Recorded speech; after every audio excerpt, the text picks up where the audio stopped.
Rugged beauty, farming, living off the sea. The exquisite scenery of the Port-au-Port Peninsula hides a history of poverty.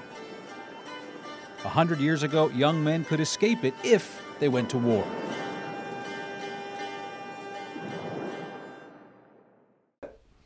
Marina Cornect's father was one of those men, the first from the Cape, one of the first 500, the famous Blue Patties. He wasn't fighting for the British. He was fighting, well, in a way, but it's because he was for Newfoundland, right? Eugene left St. John's on the SS Florizel on October 3, 1914, for Britain and then off to Egypt. He fought at Gallipoli and got sick with dysentery like so many other members of the regiment. Then it was off to France and Beaumont Hamel. He was a scout, so he was the first one over the top. And of course, they started shelling, and of course, in the midst of all that, he got shrapnel in his ankle. The next 24 hours were the longest in her father's life. He was injured on the battlefield, and there was, you know, they were all mowed down like sheep to the slaughter. And you know how many was left to answer the roll call. So. And there's bodies everywhere. Bodies everywhere, lying around. You didn't know if they were dying or they were dead or they. So he just laid there and stayed there because he knew if he stayed immobile that he could maybe survive, right? Eugene told his daughter what happened next. Daylight came.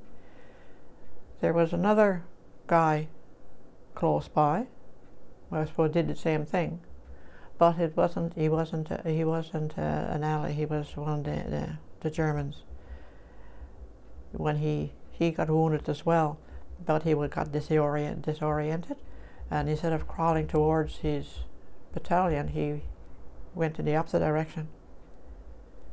So he said that we just stayed there and stared at each other. He said because we shook hands and said goodbye. He said he didn't know why he was there, and I didn't know why I was there. You know, he said we're just fighting for the country, but I said not against the men, right? Yeah. That's the way he put it. Yeah. Getting all ready for the 1st of July this year. Marina's brother Robert knows what it's like to be in uniform. Back in action. He fought in Korea. I got his picture. We had that from day one, you know, the old man's picture, my father.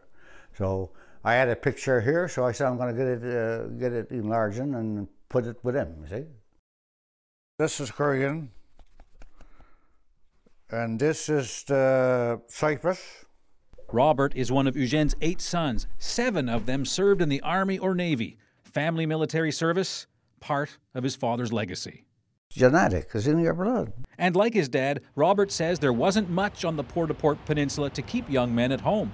In them days, this was just like the third world out here. Maybe worse. At least the third world had a lot of rice to eat, but we didn't have any. Robert says his dad could be difficult. He was a bit of a pest when he was drinking, eh? Oh yeah. What do you mean? Well, he was rowdy, you know. Well, rowdy kind of guy? Kind of, when he was drinking, but when he was sober, he was a pretty good guy. Yeah. Several years after his Beaumont Hamel injury, Eugene's leg had to be amputated. His ankle was gone, eh? Yeah. He walked like this. He walked with a cane. Yeah.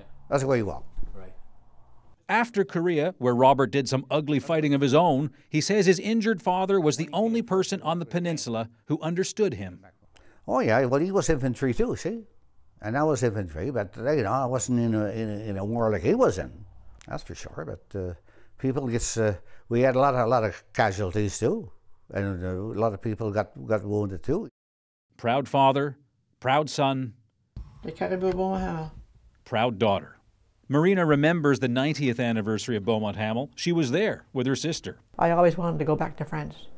Germany and the other countries didn't. I was never an interest. England, I didn't have no interest in going. Never did go. But France, I always wanted to go. In 2006, Memorial University Chancellor John Crosbie invited her and other veterans' families to the battlefield where so many were killed or injured. The visit overwhelming. It left her numb. Nothing. Really? I was calm as anything. Just trying to take it all in. I came home and for weeks after we saw it, I saw it was white crosses. But now, on the eve of the 100th anniversary, emotions are raw. I had told my dad, well, I'll go there someday. He said, you should go, he said, someday. So that was it. We went and we saw, and we remembered. She returned to the place her father never wanted to go back to remember what he could never forget.